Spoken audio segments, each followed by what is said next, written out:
warahmatullahi wabarakatuh. Hello everyone. Welcome back to the English class with Miss Dede Helinawati. Before we study, let's reciting basmalah together. Bismillahirrahmanirrahim. Tujuan pembelajaran kita hari ini adalah siswa dapat menerapkan fungsi sosial, struktur teks, dan unsur kebahasaan terkait memberikan pendapat ya. We are going to learn opinion. Selanjutnya, siswa dapat berinteraksi dengan melibatkan tindakan memberi dan meminta suatu pendapat tuh kayak gimana. Baik, lanjut. Opini itu apa sih? Opini itu salah satu cara apa yang kamu rasakan atau apa yang kamu pikir tentang sesuatu. Opini kita tentang sesuatu atau seseorang itu berdasarkan perspektif kita atau sudut pandang kita ya. Jadi tiap orang bisa saja berbeda karena tiap orang memiliki pemahaman dan pengetahuan yang berbeda. Dan pengalaman dan pengetahuan itulah yang mengakibatkan perbedaan pendapat. Banyak faktor ya, itu 2 diantaranya. Ada beberapa faktor lain seperti lingkungan dan sebagainya. Kapanpun kita memberikan atau mengekspresikan pendapat kita, penting untuk memberikan alasannya atau contoh untuk mendukung pendapat kita. Karena untuk membuktikan kalau pendapat kita tuh valid seperti itu. Salah satunya ya. Baik, bagaimana sih pola kalimatnya untuk menyatakan pendapat? Kita perhatikan subjek kalimatnya. Kalau menyatakan pendapat, otomatis itu si A atau group of people atau kelompok orang itu kan sedang membicarakan pendapat mereka. Otomatis subjeknya kalau nggak saya, ya kami, kayak gitu. Bayangkan kita lagi di ruang diskusi ya. Nah, otomatis kalau yang berbicara itu bisa menyatakan saya mewakili dirinya atau kami mewakili golongannya. Misalnya, ibu sebagai guru, ibu bisa bilang, kami sangat senang jika kalian rajin. Nah, kami ini bisa mewakili guru, kayak gitu. Nah, kata kerja yang digunainnya apa? Kalian bisa menggunakan agree. Saya setuju. Ini kan lagi ngajuin pendapat ya. Saya setuju atau saya tidak setuju terhadap sesuatu, kayak gitu. Baik. Kita bisa bicara dengan kuat mengenai kesetujuan kita terhadap sesuatu dengan kata-kata I agree. Saya setuju dengan bla bla bla, dengan apa tergantung topiknya ya. Di sini contohnya with what you are saying. Saya setuju dengan apa yang Anda katakan. Kayak gitu. Objek di sini itu nyebutin apa sih yang kalian setujuin, kayak gitu ya. Contoh kedua, kami percaya ini tuh bukan cara yang tepat untuk mengatasi hal ini. Yang ketiga, saya memperhitungkan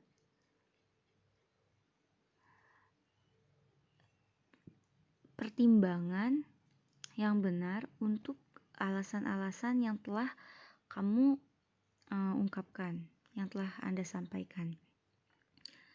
Selanjutnya, saya setuju bahwa saya tidak melihatnya dari perspektif ini. Kayak gitu. Kalian bisa menyimpulkan ya, mana kalimat-kalimat yang mengandung ketidaksetujuan terhadap sesuatu dan mana kalimat-kalimat yang mengandung setuju sama sesuatu. Tapi pada dasarnya, pola kalimatnya itu adalah subjek, siapa yang ngomong, bisa I atau we. Terus kalian sebutin agree or disagree, setuju atau enggak.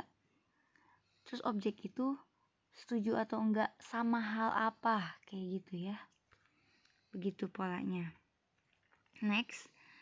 Nih, ketika kalian menyatakan pendapat itu bisa dari personal point of view atau general point of view. Apa sih itu? Personal point of view itu pendapat pribadi, ya. Contohnya di sini banyak ya. Kenapa sih mesti banyak? Karena ya untuk menyatakan pendapat kita bisa menggunakan kata-kata yang mana aja kayak gitu. Titik-titik ini disesuaikan dengan konteks apa sih yang kalian setujui kayak gitu. Yang umumnya itu in my opinion. Menurut pendapat saya, ini kalian harus hafal ya, minimal ya 3 cara untuk menyatakan pendapat kalian. Misalnya in my opinion, I think, personally I think. Seperti itu. Mudahnya ya kalau kita mau ngajuin pendapat pasti kita bilang saya pikir, kan gitu ya. Bahasa Inggrisnya ya I think kayak gitu, atau menurut pendapat saya in my opinion kayak gitu. Atau what I mean is, yang saya maksud tuh adalah bla bla bla, seperti itu. Kalau ini harus hafal ya, karena nggak cuma untuk berdiskusi ya. Kalimat-kalimat ini kalian bisa gunain ketika misalnya kalian penelitian. Nah, kalian itu kan berargumen, misalnya kenapa sih penelitian kalian penting? Nah, ekspresi-ekspresi ini tuh perlu ditulis. Jadi, karena kalau kita menulis sesuatu, menulis penelitian itu gak mungkin tulisannya tuh menurut pendapat saya, in my opinion, terus ntar di paragraf selanjutnya in my opinion lagi, itu namanya repetition, pengulangan ya. Jadi mesti ada kata-kata yang baru seperti itu, biar pembaca tidak bosan dan kaya akan kosakata seperti itu. Selanjutnya, ini general point of view. These expressions, ekspresi-ekspresi ini digunakan untuk menunjukkan pandangan secara umum. Ya. Pandangan secara umum menciptakan balance, keseimbangan dalam menulis dan membantu untuk menjauhi statement-statement atau pernyataan-pernyataan yang absolut. Contohnya, kebanyakan orang tidak setuju. Most people don't agree. Kenapa sih kita mesti pakai general point ya? Karena gini, jika seseorang menggunakan kalimat yang terlalu negatif itu artinya contoh kalimatnya gini. Semua orang tidak menyukai buku misalnya. Nah, ketika ada kalimat semua itu kan mengumumkan ya, mengeneralisir.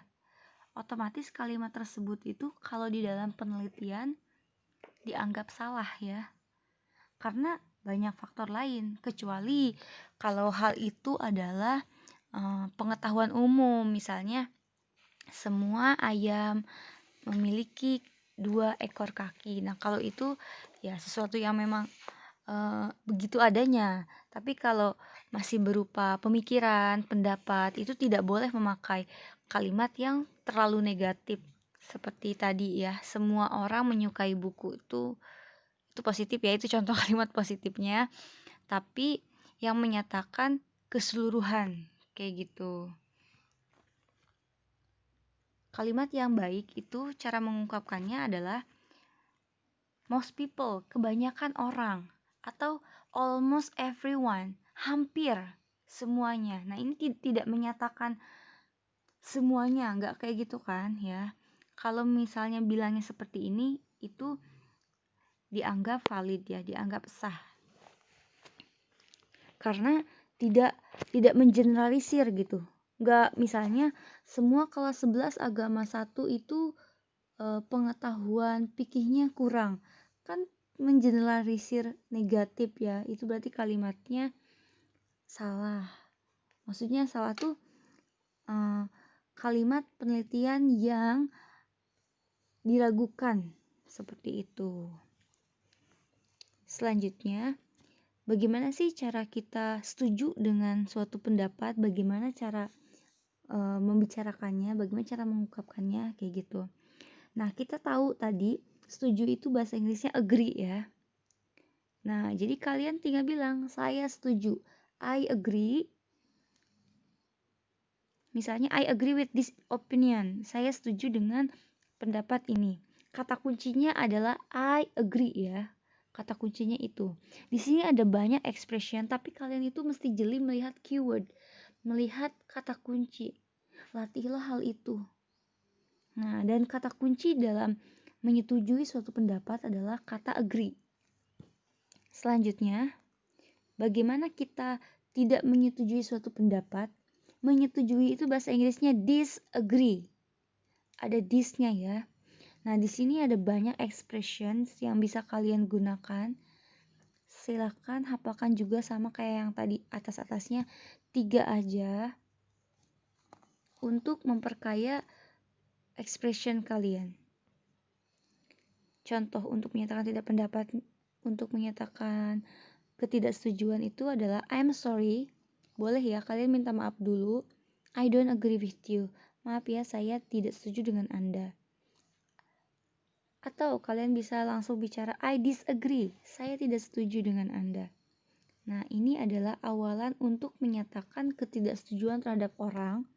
Nah, setelah kalian setuju atau tidak setuju, lebih baiknya itu kalian sertakan data, bukti-bukti baik berupa tabel atau hasil analisis. Kenapa sih kalian setuju atau kenapa kalian tidak setuju? Nah, itu akan lebih baik lagi. Selanjutnya, kita masuk ke contoh ya, bagaimana sih untuk menyatakan setuju dan tidak setuju terhadap suatu pendapat. Misalnya ada statement itu pernyataan. Ada pernyataan, smoking should be banned in public places. Ngerokok itu harus dilarang di tempat-tempat umum. Misalnya, si A itu setuju. Si A bisa menjawab, I totally agree that smoking should be banned in public places. Nah, ini mengulangi kalimat yang tadi ya. Bisa ya, cara kita menyetujui atau menolak pendapat itu bisa restatement atau merangkai kata ulang yang diutarakan oleh orang yang pertama. Misalnya, oh iya saya setuju sama pendapat kamu mengenai pelarangan ngerokok di tempat umum. Atau, oh iya saya tidak setuju dengan Anda mengenai pelarangan di tempat umum. Itu bisa ya di restatement, diucapkan ulang kayak gitu. Nah, contoh cara tidak setujunya itu adalah I am sorry but I tend to disagree with you on this. Maaf ya, saya cenderung tidak setuju dengan Anda mengenai hal ini. Nah, itu adalah salah satu contoh ungkapan untuk menyatakan setuju dan tidak setuju. Baik, terima kasih untuk hari ini. Mari ucapkan hamdalah bersama-sama. Alhamdulillahirrahmanirrahim. Jika ada pertanyaan seperti biasa, tanyakan lewat WhatsApp atau Google Classroom. Assalamualaikum warahmatullahi wabarakatuh.